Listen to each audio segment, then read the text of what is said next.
One of the messengers once asked Hubbard why he specifically chose young girls for the role, and his answer was he got the idea from Hitler. I hope he didn't repeat that on any documents anyway. The reason he did this was he thought that girls were easier to manipulate or were more compliant than perhaps men. Ooh, bit of misogyny there, isn't it?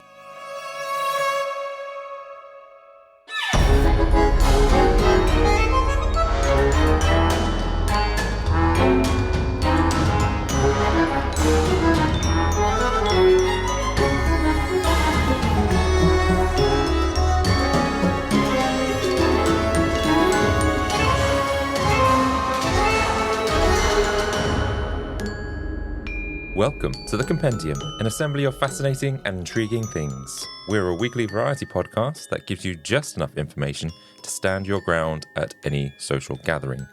We explore stories from the realms of history, true crime, and extraordinary people. I am your ringmaster for this episode, Adam Cox.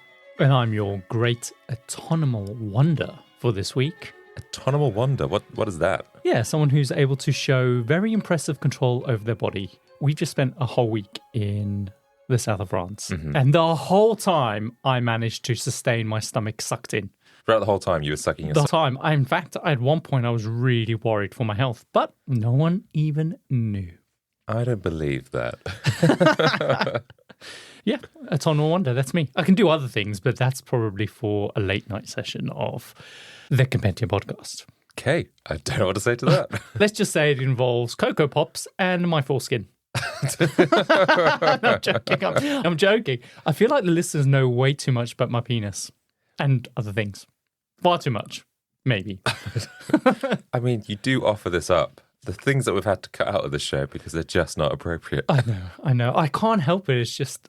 Anyway, welcome, Adam. Yeah. And welcome back from your holiday. Nice little week away in south of France. Some friends and some booze. Yeah, and where we discovered the amazing app called Donna.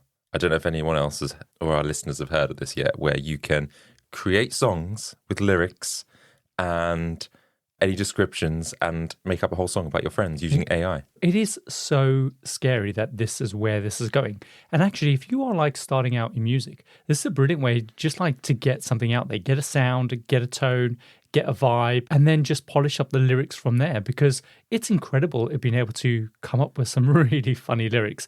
I am sad that the one song that you created, I shared a story about my very first time with a young lady and how traumatizing it was for me. But it was, of course, a bit awkward for her.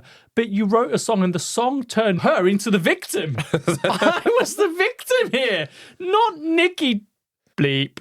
Just protect any names. But yeah, I was gutted. I mean, it was hilarious, though. Oh, it was the best way to roast your friends, if you can, using song. Using song. So go download it. It's worth it. Donna, yes. Is it just available on iOS? Oh, you've got Android, so it must be on iOS. I think it's on both, yeah. Anyway, we get sidetracked. So, today's episode of the Compendium, Kyle, we're going to be exploring the disappearance that isn't exactly a mystery in the traditional sense. In fact, this missing person we're discussing isn't missing at all, at least not officially. The police say she's fine. Scientology says she's fine, yet she hasn't been seen in public since 2007, and whispers of corruption, hidden vaults, and secret compounds shroud her whereabouts. Are we talking about the disappearance of Shelly Miscavige? Yes, using quotes there, the disappearance. Do you know what? We have several listeners that are going to be absolutely buzzing that this episode is coming out. Because we did the Scientology episode, which is like just an introduction into their beliefs and stuff. Yeah, about a year ago. And one of our listeners, Lucy, had followed up and said, like, where's the second episode? Because you were like, I'm going to do a follow-up. And he was like a dog with a bone, man. She would not let that go. And a year later, you've left it to me to pick up your work. I think you were really willing to do this for me. I think you were really engrossed by this whole Scientology episode. So it was a good one. I'm happy to give this one over to you. But yeah, Shelly Miscavige. Hang on a minute. So you're saying that it's not a mystery that she's disappeared? Well, is it a mystery? Yes, it's a mystery. It's a mystery. The last I heard was that Tom Cruise was the last person to have seen her alive. Mm-hmm. Are you saying there's no substance in that? It's not quite true. He was there at her last public appearance, but it doesn't mean to say that he was the last person to see her alive. He didn't kidnap her and stuff her in. No. Not that we know of. No. But maybe.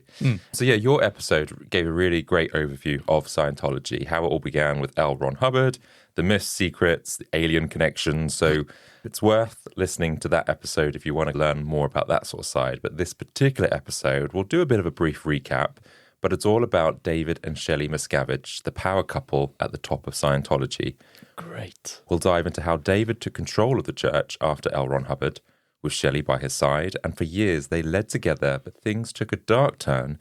David became increasingly erratic and abusive. And paranoid, as all cult leaders do, I bet. Of course, yes. And Shelly dropped hints that she feared him, and then in 2005, Shelly suddenly disappeared. And aside from a brief appearance in 2007, she hasn't been seen since, leaving many to ask what happened to Shelly Miscavige. Oh my God, I'm so living for this. I love the whole kind of Scientology thing. Go and listen to our previous episode because it's just mental. It is, yeah. No, it's definitely worth a listen. But then once you've done that, come back to this episode. Yeah, no, maybe listen to this one first. Unless what you want to do is go listen to the other one, then come back to this, then we get double downloads. Yeah, do that. Yeah. Okay, so before we get into today's story, I think it's time for all the latest things. This is the segment of our show where we catch up on all the things we've discovered over the last 7 days, from weird news to mind-boggling facts. This is all the latest things. So, Adam, did you know that in Japan, quitting your job can be so daunting that people hire whole agencies just to help them do it? What? No. I mean, they hire an agency to quit? Yeah, it's like a reverse recruitment agency where they help you quit. That can't be a job. It is a job. It wouldn't need to be a job in the West, especially for you, because you're great at quitting. I'm so good at quitting. I'm even thinking about quitting right now. So this week I found out that in Japan, resigning from your job isn't like it is in the West, where you simply just hand in your 2 weeks' notice.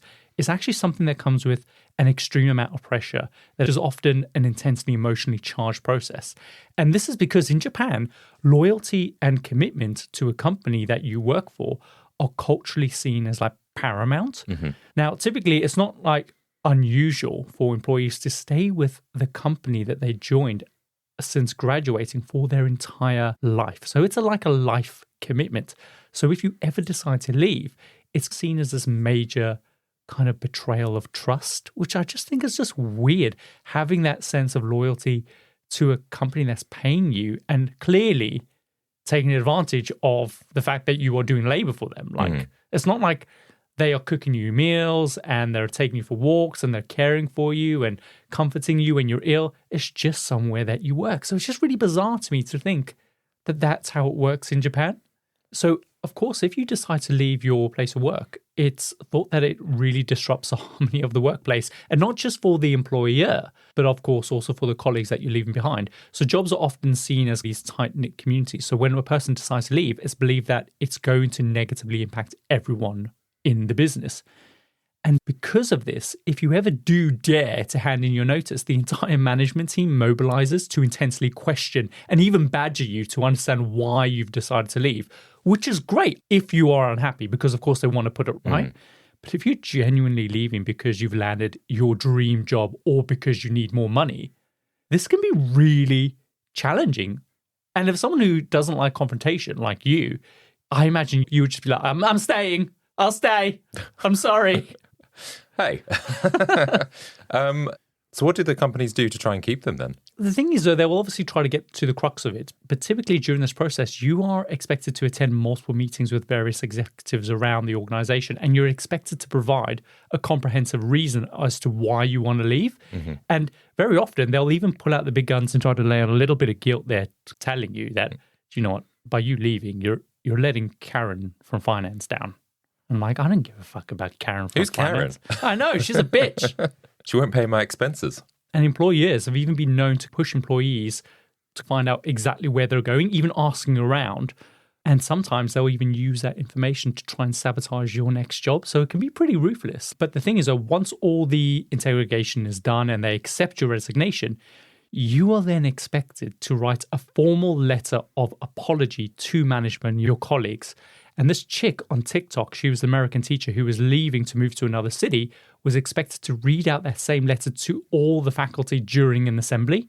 And then she had to give a speech where she's expected to express her gratitude to her co-workers and thank them for the opportunity that she's been given, even though Sharon from finance has made your life a living hell.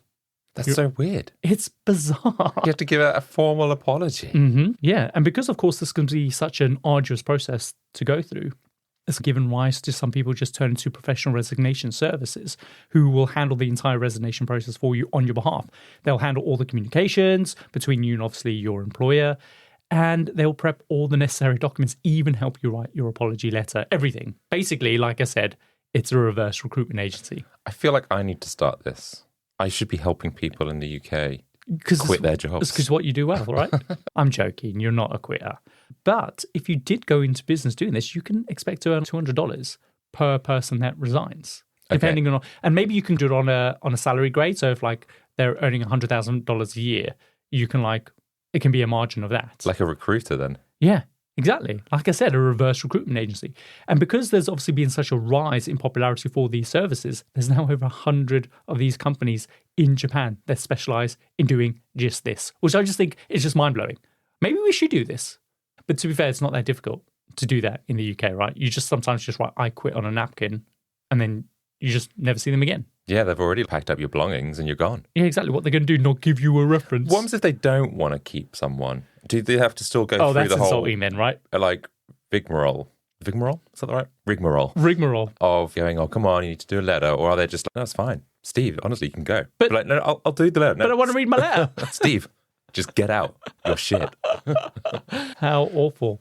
So basically, next time you want to quit your job, just be grateful that you are not expected to thank Sharon from finance for eating your damn sandwich.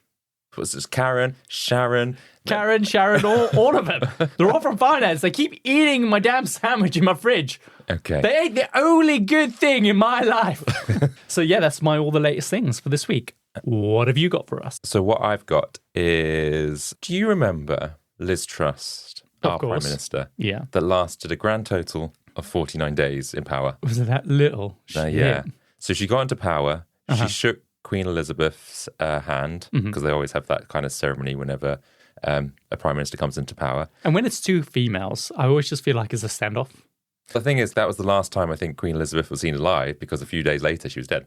Anyway, so there was this whole Liz got into power, and then Queen was like, no, that's it, I'm out. But then the other thing that surrounded Liz Truss's kind of tenure as a Prime Minister was the fact that someone had bought a lettuce, and I think the Daily Mail did a live stream of whether the lettuce would survive longer than Liz Truss in power. Do you remember that? They stuck a blonde wig on the lettuce and everything.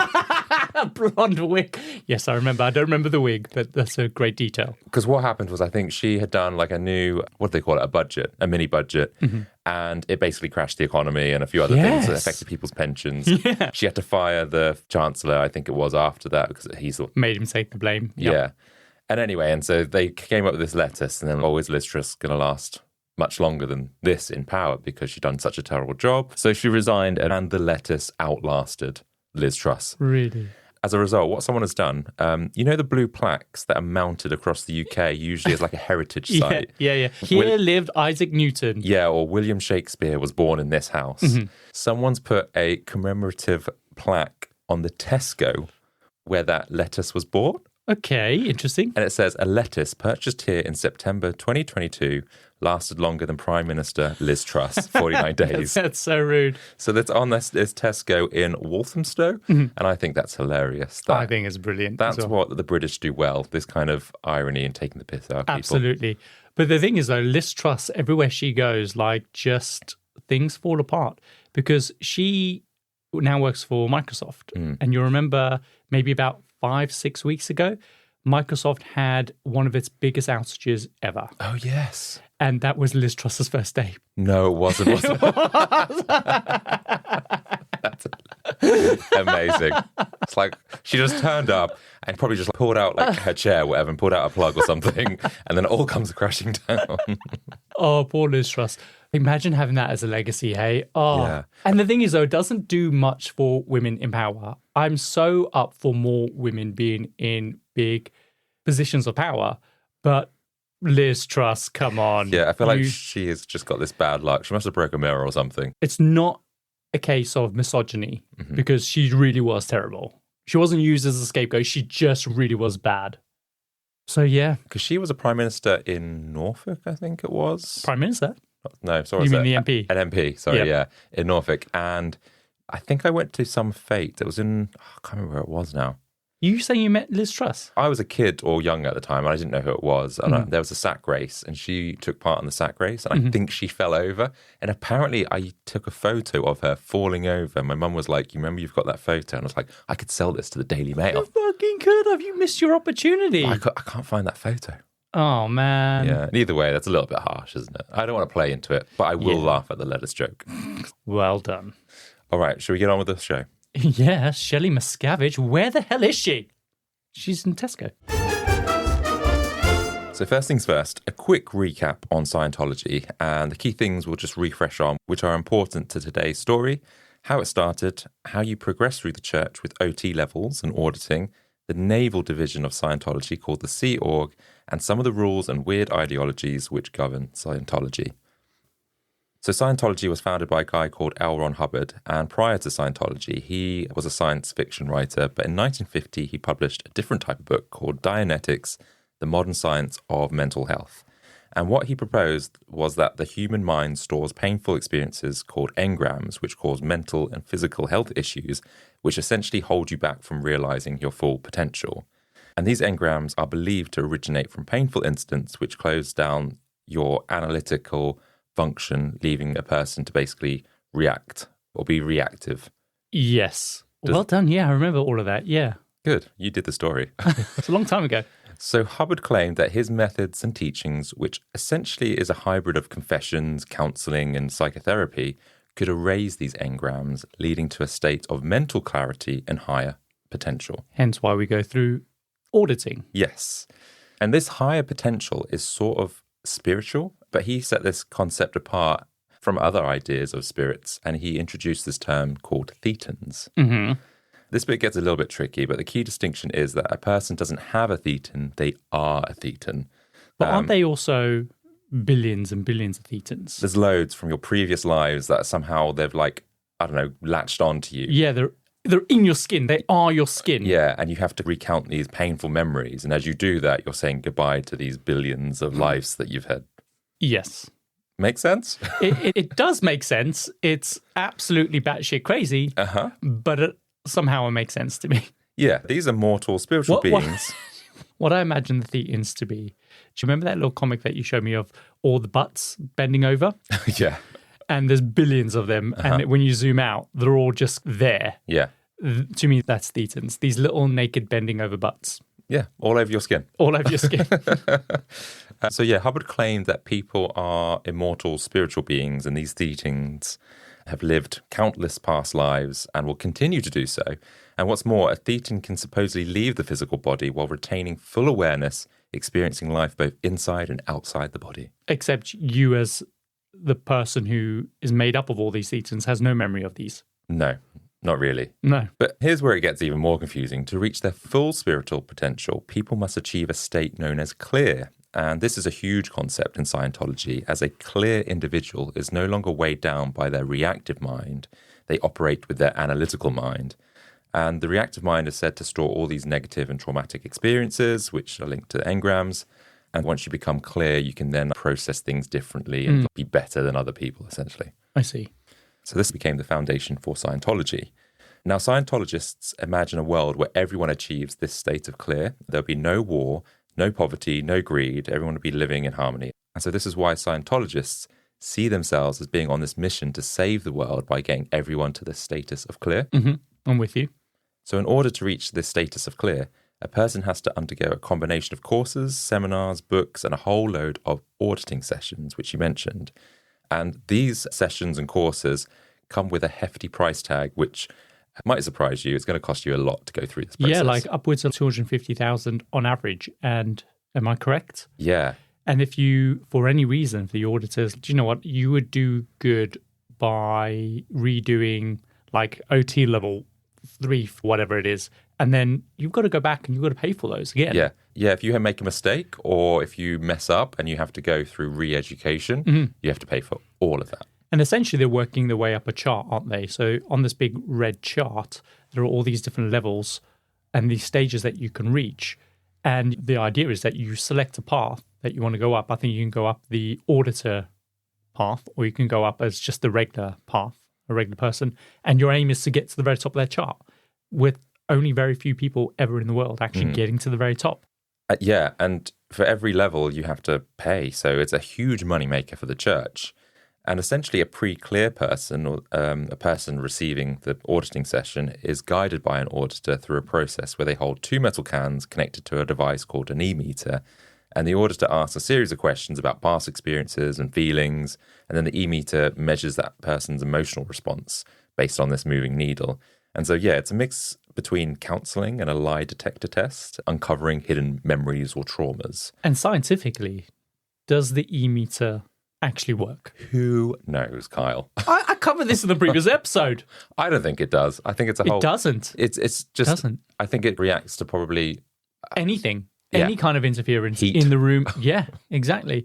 The needle shifts, but it doesn't work. Scientifically, there's nothing in there that makes it work. And I think because it like shifts to obviously to a level where it goes, oh, trauma detected or lies or whatever it is, you're then questioning yourself going, oh, maybe that was a lie. Yeah.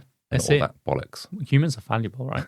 So after enough of these sessions, the goal is to move up in the levels, like you say, and you cross the bridge of total freedom. And naturally, the more you progress, the more it costs. It's estimated $128,000 just to reach the state of clear. And then once you're at clear, you then got these other levels called OT levels, which stands for operating thetan. And these come with their own price tags. And there's 8 levels in total. And each time you reach a level, you then understand part of the origin or the ideologies behind Scientology. Oh, interesting. Now, many people describe Scientology's methods as brainwashing because the church operates as a highly profitable oil machine that exerts intense control over its members. Critics of Scientology are labeled as suppressive persons, or SPs for short. You're a suppressive person. I am when it comes to Scientology. You're absolutely right. And essentially you get excommunicated. So like with any other church that you, I don't know, break the rules, you're basically shunned from that church. If you're deemed an SP, the church orders its members to cut off all contact with you, no matter who you are. So if you're a parent, a sibling, or even a child, you would lose your family. And so breaking those rules leads to these punishments. So many people who do leave Scientology end up losing their families, their marriages, their closest relationships.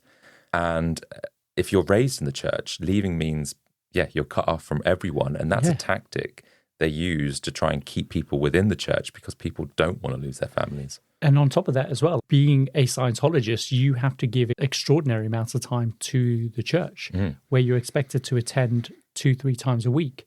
You're encouraged to make real, deep, close relationships with people inside the church and not with people outside the church. So if you ever do get excommunicated, it's very likely you've got nothing. So they've created an incentive to not go against the church. Yeah, and you have to almost keep up appearances because if you do make a comment that's out of line, someone could report you. And then you go through this punishment or retraining, which you then have to pay for. It's just weird. Yeah, it is. And also, what's even worse than if you're just a regular Scientologist is if you're in the Sea Org. So the Sea Org is the upper echelon of Scientology.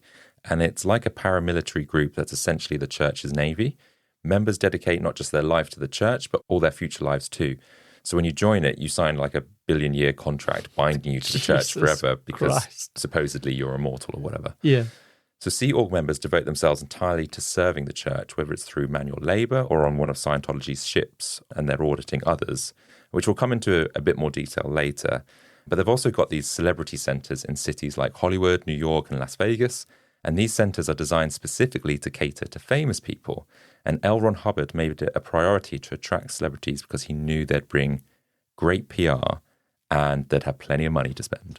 And I guess like they would attract other people, right? Because they're in the limelight. Yeah, it's almost like a influential recruitment. Like refer a friend. Yeah. And speaking of this kind of money side of it, Scientology brings in around $500 million a year, but I think that might be a few years out of date. I imagine it's probably more than that now. The one reason Scientology is so profitable is, of course, because of all the courses and auditing sessions and things that you have to pay for. And naturally, governments have an interest in taxing all this money. But Scientology fought hard to be recognized as a religion, which eventually happened in 1993. And that win gave them tax-exempt status, which was a huge deal for the church, as they can now avoid paying taxes. This news was announced by a guy called David Miscavige, who went on to succeed L. Ron Hubbard as the leader of their church. And sitting in the crowd that day was Shelly Miscavige, David's wife and his right-hand woman. And this couple is who we're going to be focusing on from now on. Shelly was a devoted Scientologist pretty much all of her life. And this announcement that Scientology was to be recognized as a religion and have tax exemption status was a huge moment for Shelly. She cared deeply about the church as it was all she'd ever known. But what she didn't realize was that the man who she trusted, David, would ultimately betray her, and he'd do it with the help of the very organization she had dedicated her life to. Wow. Was she really instrumental in getting that tax-exempt status or that religious status for the church? I think it was David that kind of fast-tracked it and pushed that forward. But what Shelly did was she was like his personal assistant, which we'll come on to, but she pretty much did everything that he needed to get jobs done. Sure. What's really interesting about having that status as well, it's not just that they don't have to pay the tax now, but also in America, they have this real sense of separation between church and state, which means that it's a lot more difficult for the government to interfere in the church's dealings because there is a separation. So it's a big benefit to Scientology because it means that they won't be getting scrutinized as much as they would do if they were just a business or something. Yeah, exactly. So Shelly herself had grown up in Scientology. She was born in 1961 and her mother, Flo, was a long-time Scientologist. So Shelly was raised within the church and she was being taught by L. Ron Hubbard at an early age, and she thought he was essentially a messiah. Her older sister went on to join the Sea Org, and then not long after that, at the age of 12, Shelly then followed in her footsteps and joined the Sea Org as well. At that time, serving in the Sea Org meant working on the Apollo, which was L. Ron Hubbard's personal ship, which he bought from the English Navy, and it served as essentially the Sea Org's headquarters. On the ship? On the ship. So the Sea Org's headquarters is on a ship? Yes. Or it was at this point in the 70s. Now, life on board this ship was tough. Hubbard was the unquestioned leader, and everyone referred to him as the Commodore. But there was a strange and unsettling practice on the ship because Hubbard kept around a group of girls known as the Commodore's messengers. Of course he did. Nothing's said that he's a creepy man. I couldn't find anything exactly. He's a man, isn't he? And he's a creep. But these messengers, they're not like seasoned members of the Sea Org, which you'd think, oh, okay, if you're going to be his messenger, you're going to be in his closely knit group of, I don't know, white men, 50-year-olds sort of thing, running the show.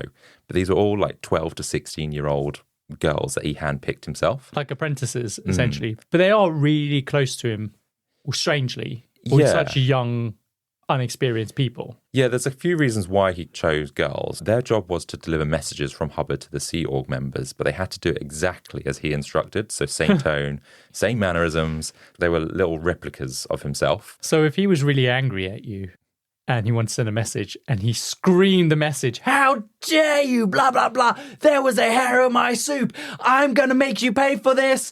So that messenger will have to run off and repeat the message in the same way. Like a howler from Harry Potter. Yeah. And so imagine if you're quite senior already in the Sea Org and this 16-year-old girl is shouting at you. Oh my God. You can't question it because if you question it, you're in the loop, the golden loop. Well, Ron Hubbard's words, exactly. Aren't they? Yeah, so they were feared because if you got a howler from a 16-year-old... Standing. So one of the messengers once asked Hubbard why he specifically chose young girls for the role, and his answer was he got the idea from Hitler. I hope he didn't repeat that in an official capacity on any documents anyway. What was his reasoning behind that? One of the reasons, he said, was that, I don't know exactly what Hitler did, but girls You don't know what Hitler did? Not what I meant in terms of choosing young girls, but the reason he did this is he thought that girls were easier to manipulate or were more compliant than perhaps men. Ooh. Bit of misogyny there, isn't it?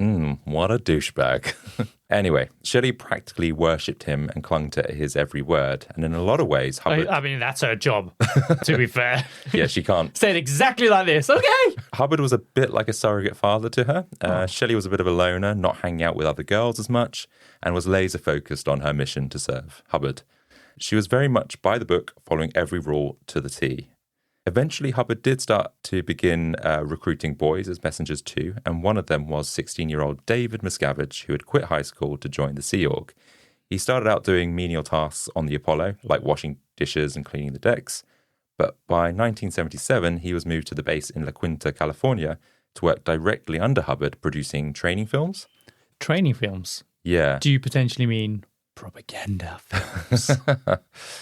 A little from column A, a little from column B. And so this is where Shelley and David first meet, and their relationship begins while they're still teenagers. But how old is she at this point? Similar age, I think. 15, and I mean, there's 16. not a lot to do on the boat, is there? Apart from swabbing the deck. Yeah, and playing... What's the thing where you like... I don't know, don't they... Isn't there like a certain game that you play on the deck? Like boys? Boys. Yeah. Quoits? Boys. I like that. I'm going to go on a ship so I can play boys. Anyway. At the time, David was charming and pleasant, but he was also very ambitious. Even as a young man, he had set his sights on reaching the top of Scientology. David himself was also raised in Scientology. His father, Ron Miscavige, brought the entire family into the church, and according to their story, David was cured of severe asthma and allergies after a quick 45-minute Dianetics session. Oh, yeah, I remember that. Which sounds like a load of buhaki, if you Yeah, ask I mean, me. well, every Messiah, because he technically is the Messiah now, needs An origin story. an origin story, just like Ty Warner. Do you remember him, the Beanie Baby guru yeah. guy? His origin story was that a big plushy bear came to him in a dream and told him, you need to go into plush. So this is it. Like, his story is like, I was healed of asthma. Yeah. And did he not have a hearing problem as well, I think? I just had asthma and allergies. Allergies. So he took some, what is it, antihistamine? Or some Manuka honey or whatever you call that. Yeah, and damn, his science has cleared up after that. Anyway, so it was a pivotal moment that solidified his belief in Scientology. And by the age of 12, David himself became the youngest auditor in the church, making him something of a bit of a prodigy. Can you imagine just revealing all your deep, dark secrets to, I imagine what he must be like, 16, 17? No, 12. Oh, he was an 12. auditor at 12? Yes. And like telling this 12-year-old that you had unsavory thoughts about your mother-in-law. Exactly. How is this okay? And him giving you advice on what to do. It's like, I think you can't audit someone that is higher than you. But then in terms of ranking, but he could still be auditing adults. And like you say, like some weird shit could come up. Yeah. And yeah, I don't know. trust this. Like, why shouldn't you be at school? Shouldn't you Yeah. be playing with your beanie babies? Yeah. Anyway, so together, David and Shelley became a Scientology power couple, and David began his rapid rise to the top. And around this time, L. Ron Hubbard's health began to decline, and he went into hiding for the next 6 years. Not to mention, he was also wanted for fraud. The church's leadership, including David Miscavige, wanted to take Scientology in a different direction. And one of the people to apparently know where Hubbard was and that he was in hiding was, of course, David Miscavige, who at this time was around about 19 years old. So it demonstrates how important David had become. Interestingly, Elron's wife, Mary Sue, had no idea of his whereabouts. He was like, don't tell her. Keep that secret. Seems like there's a lot of secrets that people keep from, especially when it comes to your partner. Where's Shelley? What's his wife's name? Mary Sue. So it's a bit of a parallel, to be fair, with what would happen with David and Shelley. Although David might know where Shelley is. Yeah, that's it. Even though David Miscavige was still a teenager, people began to fear him. And one of those reasons was because he was trained by L. Ron Hubbard. He had learned his tactic to get what he wanted. You have to berate and yell at everyone below you. So he was ambitious, he was power hungry, and frankly, a little unhinged. He quickly adopted the rule by fear method in order to get his way. So a cult leader in the making already. Exactly. And in December 1982, David and Shelley got married. And over the next few years, David began restructuring the leadership of Scientology, effectively cementing his control. And at this point, Hubbard's only known contact continued to be through a group of his trusted messengers. And of course, David was one of them. And he would relay those messages But a lot of people actually speculate that those orders weren't necessarily coming from Hubbard, but from David himself, or Sure. David manipulating the information. Yeah, you've got this guy who's really young. He's really connected to L. Ron Hubbard. He's got this exclusive access. He has big ambitions to do well in the church. The only two people that are standing in his way are those two close confidants that actually have contact with L. Ron Hubbard, obviously through him. So, of course, 100%, he's going to manipulate that. And I think he does, doesn't he? Yeah, he does. Because like you say, there are a couple other people that are close to Hubbard. One of them is the guy who's pegged to take over. Yeah, so he leaves it in a legal memo, I think it is, to say that I want these two people to take over the church. But what David does is he comes out and goes, nope, that's fake, and basically turns them into SPs and basically excommunicates them. SPs are suppressive persons. And basically excommunicates them from the church in order to get his way. And they've been in the church since the beginning. So, wow, you've got this young kid who's, early 20s by this point, and he is just, he's getting it. He's getting what he wants. So before that happened, Hubbard's writings had become more erratic, and he basically started to pen these long frenzied letters about psychiatrists claiming they were the root of all evil. And this allowed David to sideline Hubbard's family members as well, including Mary Sue. He even got rid of her because he got her to publicly humiliate herself, calling her an embarrassment to the church. And she tried to fight back, but she had no choice but to step down and was removed from the church as well. Wow. He also got rid of two of Hubbard's children from their position, labeling them a security risk. And so I think he ended up making one of them his personal maid. Can you imagine? What a fall from grace. Exactly, yeah. He completely manipulated and took hold of this situation. So when L. Ron did eventually die of a stroke in 1986, for some people, it was it's expected. Old man died. That's what happens. Yeah. But those within Scientology are like, hang on, isn't he immortal? Isn't he like this great person? And so what David did, he quickly spun the narrative saying that Hubbard had simply discarded his physical body to continue his work on the higher OT levels, and that one day he will return. Oh, so the return of the Messiah. Yeah. I see. Some people believe that Hubbard actually died a few years earlier and that David and his inner circle had covered it up to buy themselves some time and secure their positions of power. But hey, there's a whole load of conspiracy in here. So there's a lot of allegedly, supposedly, sources say. It's just crazy to me that this was even allowed to happen unchecked as well. And it just goes to show how much power there was there for the grabbing, essentially, that you can close off all investigations and questions into what actually happened. Yeah. And there to even be this mystery around it, it's mental.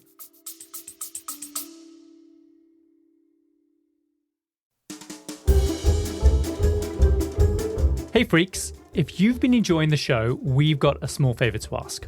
Yeah, we need your help, and it's super simple, but it makes a massive difference. Last time we asked you guys to leave reviews, the response was overwhelming. You all really showed up for us, and we loved reading every single one of your reviews. But we've got to keep that momentum going. So, if you're a seasoned Compendium podcast listener, or even if you're new here and you love what you're hearing, could you please take a quick second to leave us a review? It's super easy. If you're on Spotify, all you got to do is click that star button and give us a 5-star review. Nice and quick, done in like 2 seconds. But if you're feeling extra generous and you've got a bit more time in your hands, then head over to Apple Podcasts and leave us a sweet, thoughtful written review. Trust us, this will go a long way. Or if you're like, I don't use podcast apps, no worries. You can still show us some love by going to our website, thecompendiumpodcast.com, and leave us a review there. We've made it super easy. The more reviews we get, the more listeners we can reach, and the better episodes we can bring you. It's a win-win, really. So yeah, hit that star, leave us a review, and help us grow this amazing community. We appreciate it more than you know. So, should we get back to the show? Let's do it.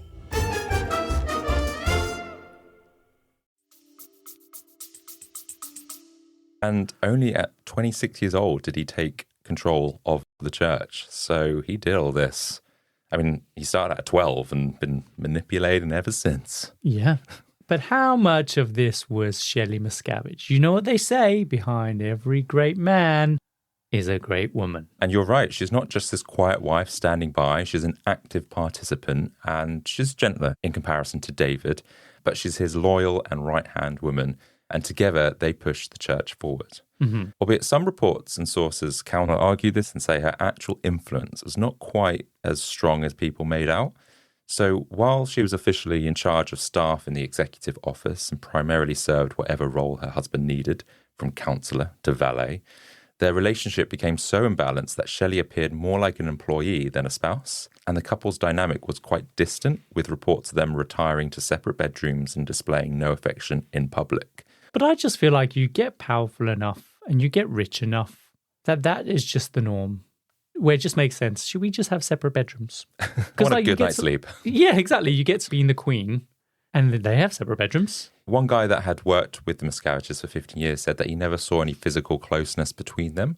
But then if you're in the Sea Org, then actually there are strict policies that kind of might explain their lack of affection anyway. Sure, no public displays of affection. No PDAs. And also they're high-flying professionals as well, right? They're essentially the messiah of Scientology.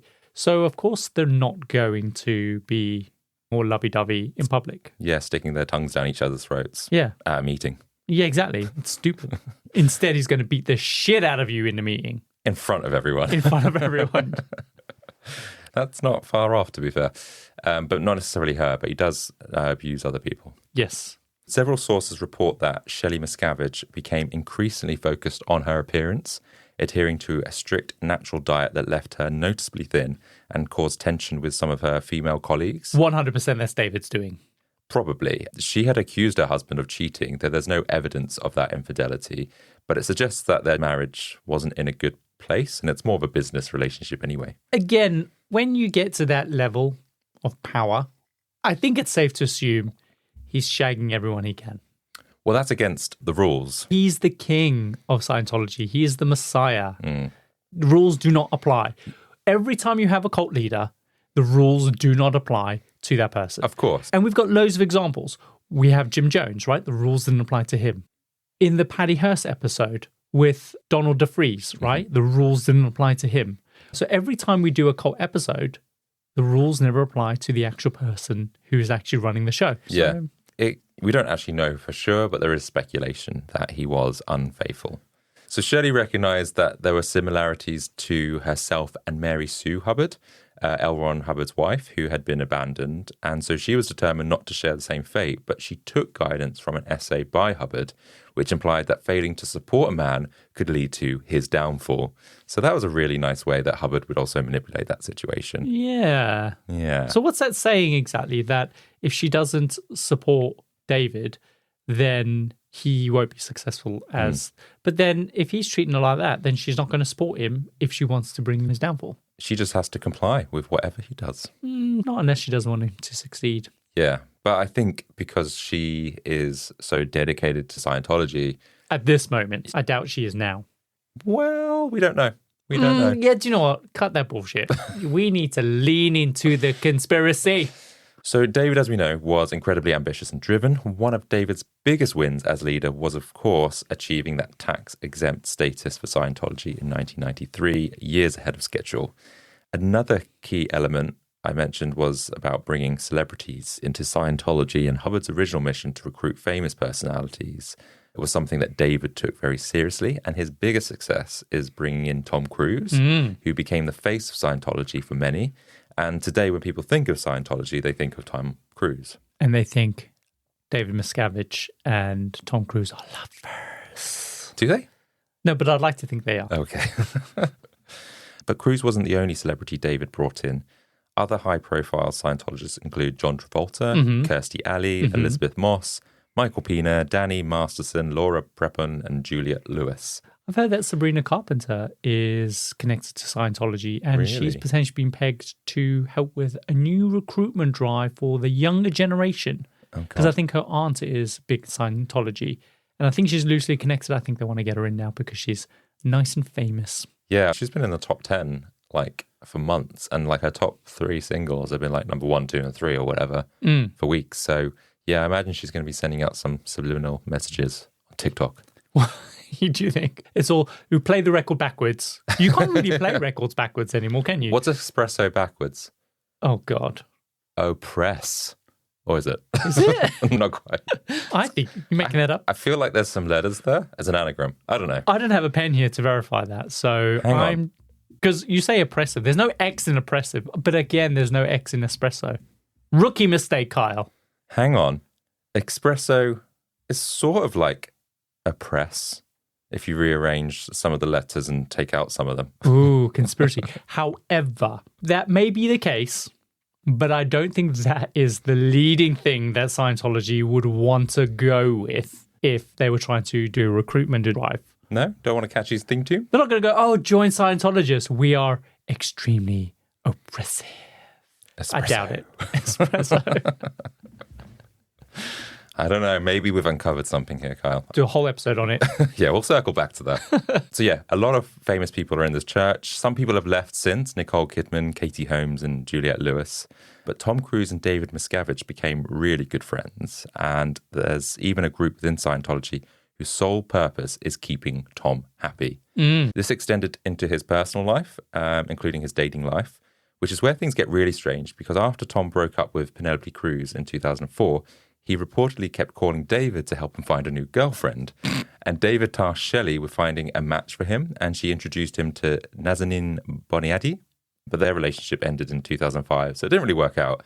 And Tom eventually started dating Katie Holmes, though it was unclear whether Shelly had anything to do with that. But all these people that you mentioned had left Scientology. They're all women. And men have left as well. Yeah, but it just feels like there's very little for women to gain being in Scientology. Possibly, yeah. I don't know. I don't know if there's a thread to put on there. Gender dynamics. So around this time, David's behavior became increasingly erratic. His temper was notorious, and according to many former Scientologists, he frequently lashed out in anger. Like he would literally beat the shit out of people during board meetings in front of other people. That's right. Smash their heads against the table. If you looked in the wrong way. Yeah. So he was a very vicious, volatile kind of guy. Yeah. That's terrifying, which just breeds the sentiment that you cannot speak out or challenge him in any way because you've no idea what he's going to do next. Yeah. If you're at an event and you don't look happy enough, he'll have you interrogated because you're not looking the part. And the thing is, what that breeds is this culture where you are just surrounded by yes men, people who are not willing to challenge you. And that really will warp the way that you interpret the world. You will think that you are the Messiah.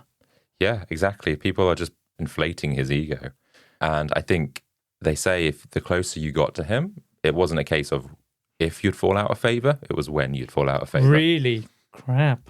So in 2004, David's behavior reached a new level when he created something known as the Hole, essentially a prison for top-level Scientologist executives. And his lieutenants were subjected to extreme conditions, further solidifying his reputation as a leader that would just rule by fear. Do you know how the Hole came about? So I've got some information on what went on in the Hole, but yeah, you go on this. So the Hole was an interesting kind of invention. So where the Scientology ranch is, I can't remember what it's called. So they were actually doing some renovation work. And what they did is they brought in a bunch of these prefabs to house some of the office workers while they were renovating or redeveloping the office buildings. And one day, I think soon after the work was done, he had this big argument with someone and he grabbed him by the scruff, took him down to the prefab, locked him in there. And then eventually that then just became the Hole where they would bring people to. It's essentially a temporary prefab classroom that we would learn maths in when we were kids. Oh, I know what you mean. Yeah. That's all that is. So he created a prison almost on a whim. Yeah, because they were doing renovations. Yeah, he does get mad about renovation work. But does he?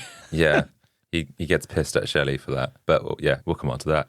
So the Hole, I didn't realize that's how it started, but it was from 2004 to 2007. The number of people confined to the Hole skyrocketed from around 40 to nearly 100. So I don't know if it's now expanded from a classroom-sized room, but where you had to sleep, it was like on cots or floors or even on desks. So it's not really suitable for this many people. Everyone was crammed in and there's only like about 6 inches between you. So if you wanted to get up in the night, you'd have to wake everyone around you to squeeze past. How humiliating. This is a headquarters, so there's a lot of professional people about. These aren't people that are just going about the day, chilling out and relaxing and stuff. It's not a commune. This is a place of business. So these people are there in their business attire.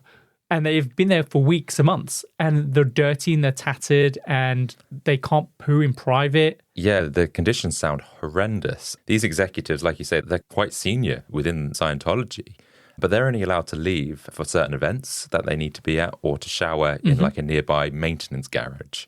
And so they're escorted around all the time. Meals are brought in on golf carts, and they're described as just like leftovers, essentially. The building's infested with ants, and at times the electricity is cut, leaving people to suffer in temperatures above 37 degrees Celsius, which is over 100 degrees Fahrenheit. In a prefab. Yeah, so it's sweaty. They would get hot and they would get cold. You can't win. There's no in between. Yeah. We live in 2024. Just make a prefab classroom that can maintain a decent, respectable temperature. I didn't realize you felt so strongly about that. I think for like my entire last year at high school, my main form room was a prefab. I was in the same one for 2 years. So I was in year one, I was in one room. And then the same year, I was back in that room. Yeah. And every time it was thunder and lightning, everyone's, oh my God, it's going to burn down the place or whatever. Yeah. And like in the winter, you would see your breath. You would have to wear gloves while you were working. And wearing gloves while you're writing with a pen is impossible. And in the summer, it's just baking hot. Oh, that's what these people are living through. Yes, the conditions... And to add insult to injury, there's loads of ants. Yeah, don't leave a jam sandwich out. No, it's an outrage. So yeah, the conditions are deeply dehumanizing. And those confined in the hole weren't just ordinary members, they're like the top leaders. And they're reduced to making forced confessions under intense pressure. Sometimes 50 people would be screaming at someone, demanding they confess to crimes they hadn't committed. It's almost like a North Korean prisoner of war camp. Yeah, probably that's what he's based it on. Mike Rinder, once a high-ranking figure. Oh, I recognize that name. Yeah, he was a high-ranking figure in Scientology, and he was also responsible for handling threats against the church, whether it be lawsuits, investigations, or critics. So he was known for orchestrating aggressive PR campaigns to discredit former members who dared to speak out against Scientology. But he's actually since escaped, which is why we know so much about his conversations with Shelly and some of the conditions within the hole. Yeah, he's got a podcast, hasn't he, with him and Leah Remini, where they are like a duo podcast where they just go through all of this crap. Yeah, they've had a documentary as well together, so a number of things. And one thing that I found really like surprising and bizarre, if you take the case of Danny Masterson, he's an actor from the 70s show. Yeah. He was recently in the papers for having sex with a girl, I believe. I don't know if it was worse than that. Yeah, sexual assault. So I don't know. I don't think it was down to Mike Rinder what happened in this investigation, because I think Mike had already left Scientology at this point. But just to give you an example of some of the type of stuff they would do to go after people, essentially 4 former members of Scientology accused Masterson of sexual assault. After they reported the incidents to the police, they were then labelled as suppressive persons and expelled from the church. And in a civil lawsuit, they claimed that the church launched a harassment campaign against them involving stalking, invasion of privacy, and emotional distress. Damn. One victim's dog even died under mysterious circumstances, and there were reports of online harassment and property damage. Do you know what? I can forgive it anything. I cannot forgive killing a dog. Yeah, it's horrendous. And this is all because they spoke out against Scientology, or it put Scientology in a negative light. So I don't think they were speaking out against it. They're speaking out against this guy, Danny Masterson. But of course, he's also a Scientologist. Yeah. And so that's why they were like, oh, we need to silence this. They got to protect their own, specifically because he's a celebrity and specifically he's important for PR and the optics of the church. It's damage control. I don't think it would have been Rinder who did that because, of course, as you said, it's been years since he's left. Yeah, but that might be the type of stuff that he used to do. Yeah, for sure. It was revealed that the Church of Scientology had attempted to interfere in the proceedings by harassing LAPD detectives, prosecutors, and the victims that were coming after Danny Masterson. And Masterson's former attorneys were also sanctioned for leaking confidential information about the victims to the church. It's just an example of the crazy shit this church does. Mental. Now back to Mike Rinder. As I said, he's one of Scientology's top people, but he also faced abuse within the church and spent time in the hole himself, hence why we know so much about the hole. He recalled how the interrogation spiraled into chaos with people turning on each other in this desperate attempt to survive. Everyone accused others of fabricated sins, affairs, thefts, just to stop the relentless screaming. And it became like a survival mechanism. If you didn't attack, you'd become the target. Wow, all while you're in the hole with like 100 other people. Just shouting at you, going, you had an affair. And like, well, you spat on my shoe. I don't know. Like, it's just... God, how awful. Yeah, the pressure just seems so intense. And Rinder had to write an apology letter to David Miscavige confessing to supposed treason. And he spent 2 years in the hole and he reached a breaking point and escaped. So, yeah, that is pretty horrendous. How did he escape? Do we know?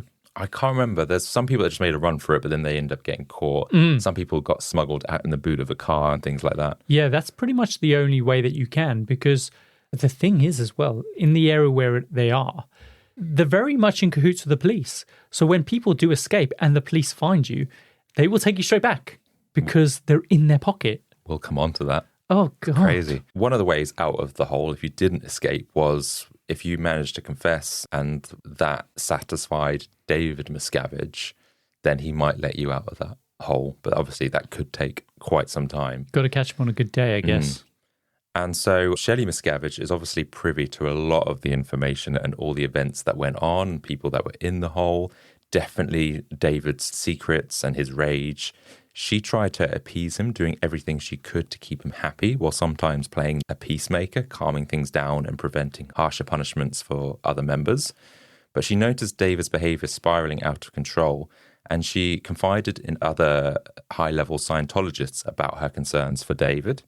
But questioning David's authority was dangerous even for her. She tried her best to support him, but people said that she was almost like this shock absorber for David's temper. And numerous witnesses have confirmed that she endured this frequent verbal abuse, with David berating her because she didn't meet his expectations. So David left Gold Base, their headquarters, one time, which is where the hole is located, to spend a few months in Los Angeles for business. And he left Shelly behind, and that was quite unusual, as they always seem to travel together. And whilst away, Shelly tried to manage church matters and tie up loose ends, hoping to keep things running smoothly in his absence. One of David's biggest concerns was filling key roles on the church's organizational chart, and his impossibly high standards meant that these roles were really hard to fill. And so Shelly took it on herself to try and get that resolved, and she made 2 major decisions without his approval. Okay, this is not good. No, so she filled the organizational board and or got people within those roles without telling him. And then the other thing that she did is she moved David's personal belongings to temporary quarters whilst renovations were being done on one of his villas. Yes, I think I very vaguely remember this. This is not good for her, is it? Yeah, don't touch his stuff. Don't touch his things. Stop it. It's like you. Yeah. I can't touch anything of yours. Yeah, I might put you in the hole if you do. But I do anyway. So she knew that she perhaps overstepped the marking, and she became like quite withdrawn and very nervous about what perhaps she had done. And around this time, Mike Rinder visited David in Los Angeles. And when Mike returned to Gold Base, Shelly sought him out immediately, and she took him to a secluded patio where they couldn't be overheard. And she asked a really peculiar question. She said to Mike, "When you saw David, was he wearing his gold or platinum wedding ring?" What does that mean? Mike was like caught off guard. He's like, I'm not really paying attention to his rings. No one's going to, Does he have more than one wedding ring? This is the thing with women, right? It shocks me every time. They are the first to clock if a man is wearing a wedding ring. It's the last thing I'd look at. No, but she was being very tactile with asking, like, was he wearing this or that wedding ring? Yeah, but that's what I mean. A man wouldn't notice if another man or a woman was even wearing a wedding ring. But she's asking a very specific question. Not only was she wearing a wedding ring, was he wearing the platinum one or the gold one? She didn't want to come out and say, was he wearing his wedding ring? So she disguised it by saying, was it the gold or the platinum one? Oh. She just wanted to know, was he wearing his wedding ring? Because if he wasn't, then things weren't looking good for her. Okay, another thing. If you are like one of the most famous men in the world, wearing your wedding ring is not going to do anything for anyone. People know who you are. They know that you're married. But Shelly's paranoid because she knows things could be wrong. There's been a number of things that clearly have been pointing in a direction that things are not going to end well for her. Okay. And this is just one of those things. And it's actually the last time that Mike has a conversation with Shelly. Why? Is that because he leaves the church? No, that's the last time he ever sees Shelly again, because when David returns to Gold Base and sees that Shelly had obviously moved his things, had updated the organizational chart. Don't touch my stuff! Damn it, Shelly! I think he was more angry than that. He goes into a psychotic rage. Oh, Jesus. What? That was pretty psychotic. That's psychotic? Yeah. Well, you think I can escalate it up even higher? I've seen you be hysterical. You've been funny, right? Funny hysterical. No, I mean as in hysterical. Hysterical. Like Victorian times female hysterical. We're like, Anima smelling salts. You've had some gin. So what Shelly thought were caring gestures whilst David is away, obviously trying to do a good deed. But for David, they were unforgivable sins. And according to witnesses, David had a meltdown, screaming and calling, everyone is treasonous fucks. Savoury. Don't you kiss your mama with that mouth? I do, yeah. So without any further explanation, he stormed off back to LA. Despite his outburst, Shelly tried to fix things, and a few days later she drove down to see him to try and save her marriage. But when she returned, apparently she seemed defeated. And then a week after David's return to Gold Base, sometime between late 2005 and early 2006, Shelly disappears. Shelly's assistant saw her being escorted into a car. Shelly was in tears, covering her face as if to hide her crying. She got into the car, and that's the last time her assistant sees her. Wow. And they have no idea where she's gone. So fast forward to November 2006, Katie Holmes and Tom Cruise are having their high-profile wedding in Italy, and David Miscavige is there. He's Tom Cruise's best man. The event's a spectacle filled with celebrities and high-ranking Scientologists, and Leah Remini is there. And she's the one that we spoke about a lot in the last episode. And she's grown up in the church ever since she was about 9 years old. She's also one of the key celebrity faces, promoting the church, being an actress herself. But behind the scenes, Leah had started to notice some troubling signs. And one of those came at that wedding with Tom and Katie, because what she had noticed is that Shelly Miscavige wasn't there. And I guess that's unusual because they're always seen together, right? Exactly. And this is the wedding of the century in Scientology. Okay. And for her to not be there and the wife of the church's leader, that seemed really strange. And Leah and Shelly had been friends for years. They regularly exchanged letters. But leading up to the wedding, Leah had been less responsive or not responsive whatsoever. I mean, that's not really something you do with a friend, exchange letters, right? Just get on the blower and you chat shit about Karen from finance. I don't know why, but apparently that's how they used to communicate, through letters. But maybe they're not great friends. But either way, Leah is concerned because of all people that should be here, Shelly's probably one of them. Leah, being quite direct, she asks a high-level Sea Org member, where is Shelly? And the response she got was, you don't have the fucking rank to ask where Shelly is. Wow. And she's just like, whoa, I'm just asking a regular question here. I just want to know if she's going to be turning up. And so that to her made her think, okay, something is seriously wrong. Yes. So while still in Italy, Leah sends a message to her assistant asking her to file knowledge reports, which are essentially complaints about other high-ranking Scientologists. So she complains about Tom Cruise and even David Miscavige, because Leah is willing to call things out when it doesn't feel right. But that does not end well for her. She is sent to Florida for quote-unquote reprogramming for 3 or 4 months, and that's like 12 hours a day that she has to endure this. Damn. She said that numerous Scientologists filed written reports against her for disrupting the wedding. And even Holmes, Katie Holmes, had said, I was dismayed at the behavior of Leah Remini during the events at our wedding. The behavior as a guest and a friend was very upsetting. She's changed her tune since Dawson's Creek, hasn't she? I know.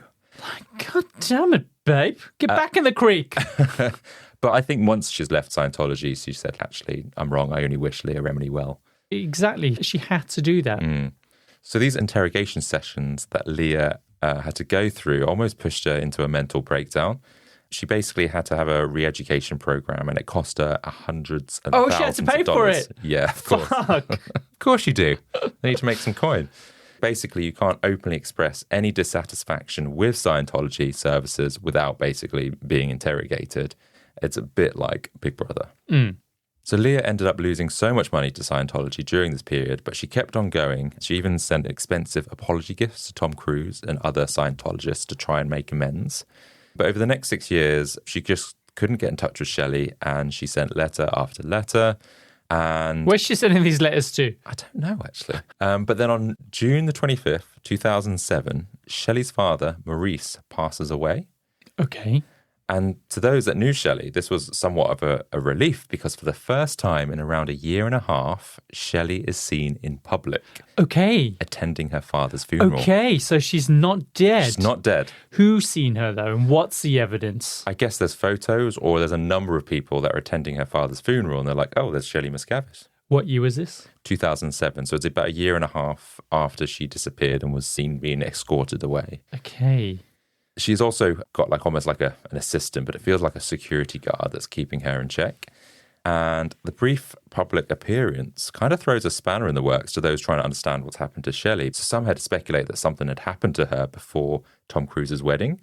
But here she was, alive and relatively I'm surprised they didn't criticize her for oh, you come to your dad's funeral, but you didn't come to Tom Cruise's wedding. Yeah. Oh, what does that say about you? This isn't the funeral of the century. Katie Holmes would be really dismayed.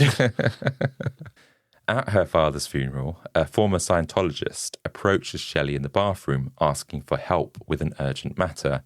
And the woman had just been declared a suppressive person and didn't know what to do.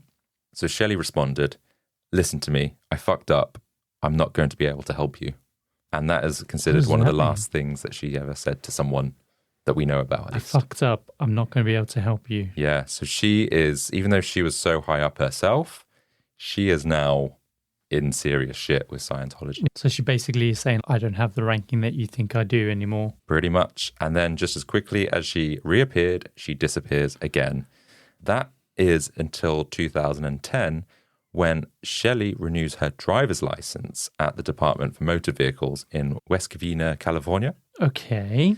And you can search for the photo online. If you look at the photo of her compared to when she's seen in public in the early 2000s, yeah, she does look a little bit more gaunt, a bit tired, worn out, but she is alive. It's because she's licking stamps all day. 12 years hard labor licking stamps. But this photo would become the last known photo of Shelly Miscavige, and that's 14 years ago.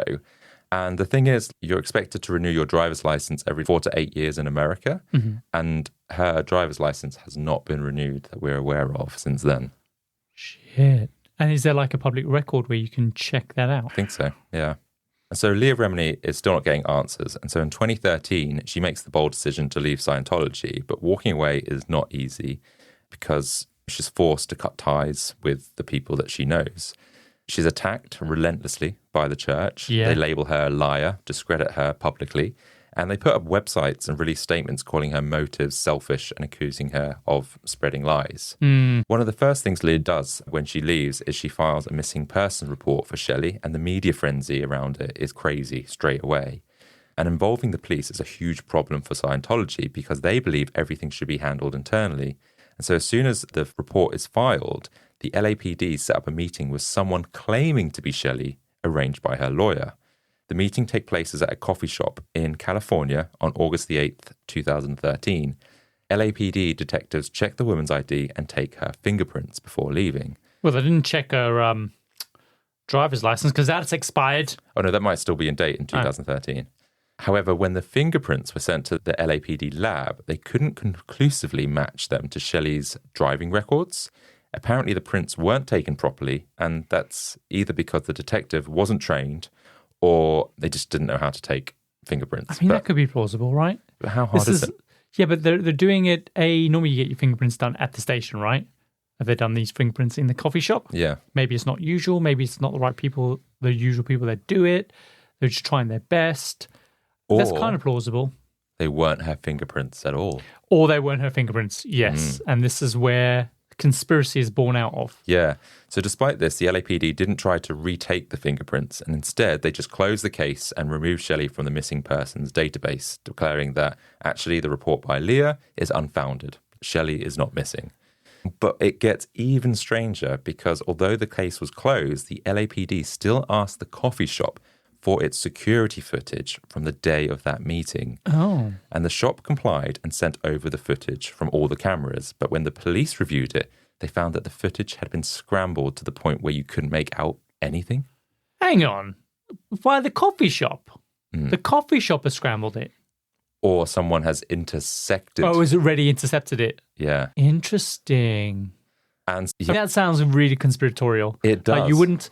You go and scramble the footage and then leave the footage there, right? It would just destroy the whole footage, or it would just be gone, not spend the time scrambling it. And also, I think the detective that was supposedly investigating this has now passed away. I mean, people do die. Yes, I know that. They're allowed to, you know that. But we can't check what actually happened. Sure. So now we know Scientologists are very private, but to me, this smells like a cover-up. And whether Shelly attended that day in the coffee shop or not, someone is trying to like cover something. Yeah, for sure. If they want all this to go away, because they seem to have all the control in the world, if they want all this to go away, and it's bad because it's not good for their PR, right? There's this big question that's very much forefront in the media. Where the hell is Shelly Miscavige? Just show her on television once. Just roll her out. Bring her out. All you need to do, or just have her sitting next to David Miscavige somewhere, even against her will. Tied up and with like It's like just, a mouth taped up. Maybe not, but you can force her to sit down and be caught on camera somewhere, or have some photographs of her. But the thing is, in the world that we live in now with all these AI photographs, I wouldn't be surprised if they do orchestrate something like that and then go, oh, look, she's alive. But then people will look into the digital fingerprint of that footage and know it was AI. It's getting harder and harder, Adam. So the LAPD never followed up with Shelly Miscavige again, despite the questionable fingerprints and the CCTV footage. And there's speculation that Scientology, or they're in cahoots with the LAPD, because the LAPD has a long history of corruption. And it's widely known that Scientology's Celebrity Center regularly holds fundraisers for the LAPD, leading some to wonder that actually, they're kind of connected in some way or another. And Leah Remini herself has pointed out the irony in this situation, because when she was growing up in Scientology, she was taught that the police were bad, in line with the church's beliefs. But after leaving, she turned to law enforcement expecting them to be the good guys, yet she now suspects that some within LAPD have ties with Hollywood and Scientology. And so if you're in Scientology yourself and you want to escape, knowing that the church is connected to these big institutions, it must seem near impossible, like you say, to escape. 100%. That said, it's obviously really easy to fall for a conspiracy theory, and it's entirely possible that the LAPD did meet with Shelly and she just expressed a desire to remain hidden from public. And they would have to be obligated to respect that. And in such cases, they wouldn't reveal her location or show her photo. They just need to confirm that the case is closed. But no, I don't agree with that. Again, I'll go back to what I said. Yeah, they may need to adhere to her wishes, but as we've seen, an individual's needs and wants and desires do not outweigh what's good for the church. And what's good for the church, for their PR, their image and all that, is to present that she is alive. And there's no doubt in my mind that they would have done that if they could. But the fact that they haven't says she could be dead. Maybe, yeah, because I think others that have been held captive in the hole have resurfaced.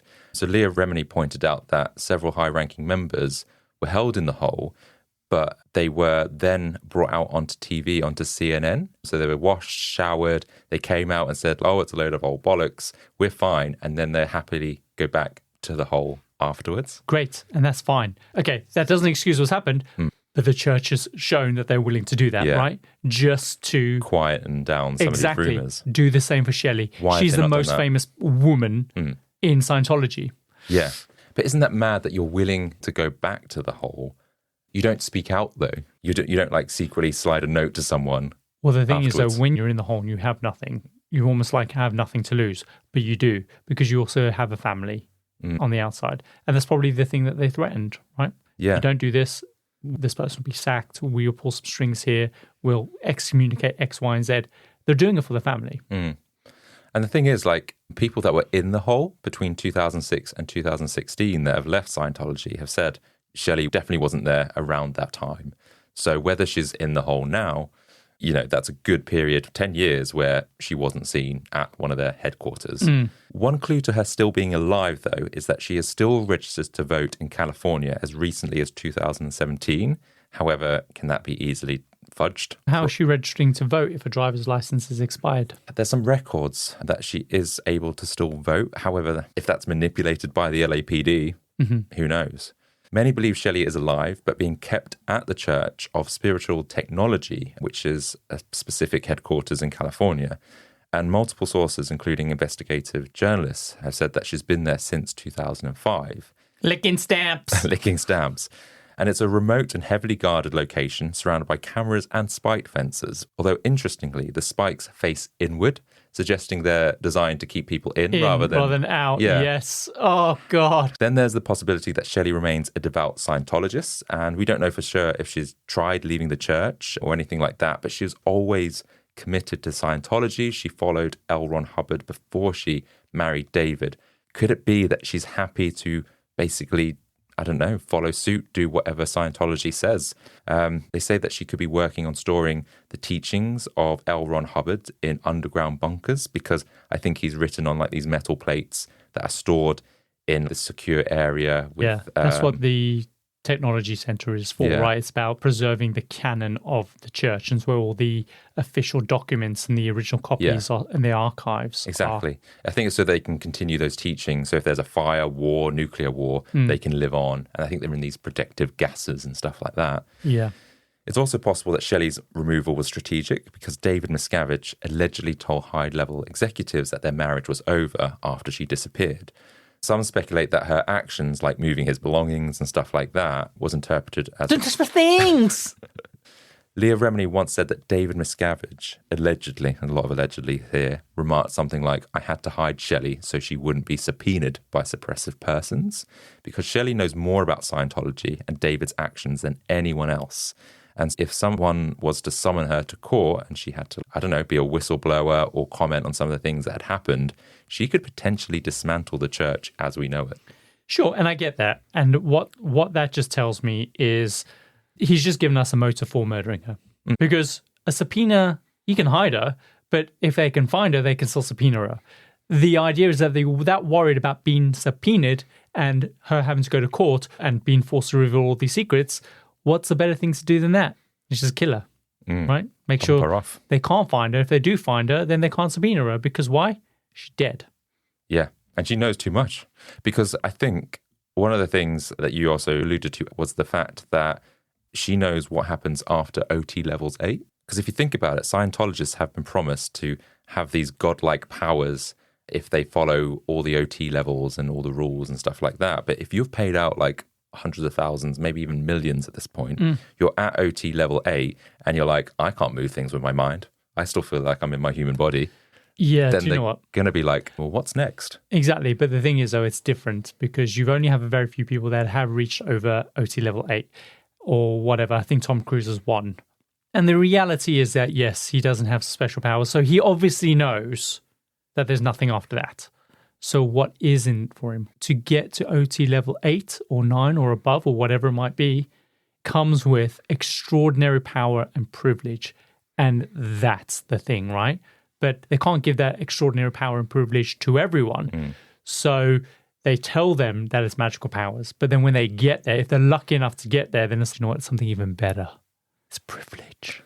Oh, thank God. You can have that last sausage roll on that tray at the buffet. I would be pissed if that was what it was. I wouldn't be. I'd be like, damn, no one else can have their sausage roll? So you get to level 8 and you go, like, I've learned everything and I know that this has been a waste of time. Okay, John Travolta, right? He is apparently got the status of caca. I want to kind of say that like like a vulture or something. And that means that he has license to essentially kill. No questions asked. Whoever is around will have to clean that up. I would take that. If real powers weren't a possibility, I would take that over anything. Not that I would execute it. People knew that I could if I wanted to. Maybe get that sausage roll. Maybe that's enough for that sausage roll and the killing powers. But what some say is that in those headquarters where those scriptures are stored on metal plates and heavily secured, that actually they are the OT levels 9 to 15, where you'd get these extra powers and all these other learnings. They're just not public yet. But we've said the word yet. Yeah. Because they're due to be. Well, this is kind of what maybe David Miscavige is trying to peddle, saying, oh, we've got them. We'll release them when they're good and ready. We've discovered them on these golden plates. Or David Miscavige knew that L. Ron Hubbard never finished these OT levels, and he's now buying time to go, okay, we're supposed to deliver on levels 9 to 15. Listen, with I've seen one of the OT levels, OT level 3. It's a single page that's double typed, double spaced. Bitch, it's been years. You can't come up with 5 pages of OT levels that mean absolutely nothing and just covered in bullshit. But yeah, the thing is, though, they've got to be really good levels because what are they going to do? You're going to become a spirit or float away from your mortal but writing body. that down doesn't make it a thing, right? That's not what they're buying their time for. No, but they can't actually deliver on that promise. They never will be able to, right? Yeah, that's the thing. So that's why he's like saying they're stored, hidden away, saying, yeah, we'll get to levels 9, but just not yet because they can't actually deliver. Right. Or David Miscavige thinks L. Ron Hubbard is going to return and complete those levels. And so he's just buying time until L. Ron Hubbard is back to finish the job. He's not actually going to return, right? I know that. Does David? Yeah, oh, come on. He knows. He either knows or he's so into it that, I don't know, he believes his own crap. No, he just has to maintain this brainwashing amongst all the other Scientologists. He knows what he's done. He knows he's kind of stolen the church kind of leadership role. He knows that he has this thing that he needs to maintain. He needs to hold on to power. He knows. Yeah. And Shelley knows. And so that's the thing. Perhaps that's why they either want to hide her or bump her off. I don't know. So, yeah. Ultimately, Shelley's disappearance raises questions about what she knows, her loyalty, and how far David Miscavige would go to protect his power.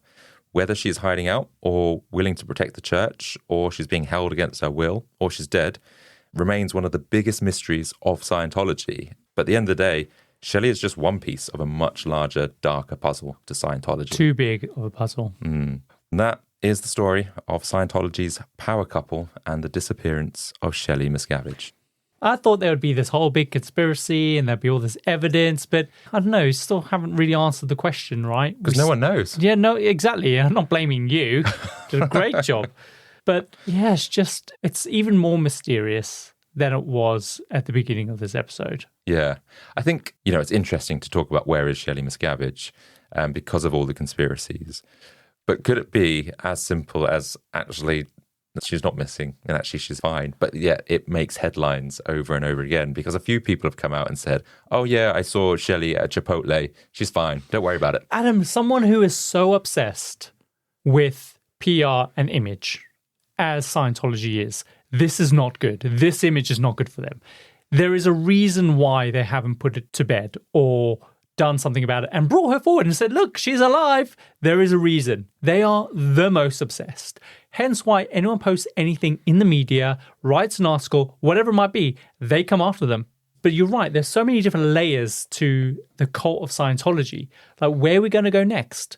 I think I would be interested in finding out a bit more about Tom Cruise's journey through Scientology, because how did he get involved in it? How did he get to be such good friends with David?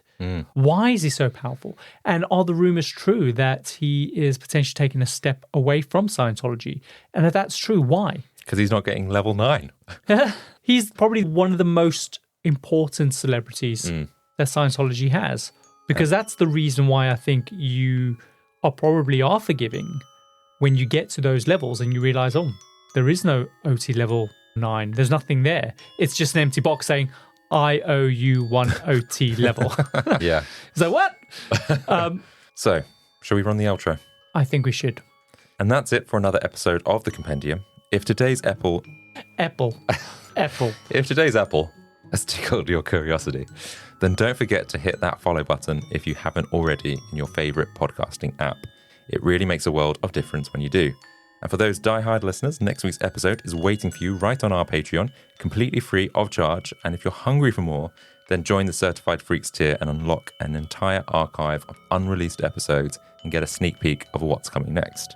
New episodes drop every Tuesday, and until then, remember, in a world where power thrives on secrecy, it's what's left unsaid that can change everything. And sometimes those who go missing are only waiting for the right moment to be rediscovered. Ooh. Like a dead body. Oh, God. See you next week.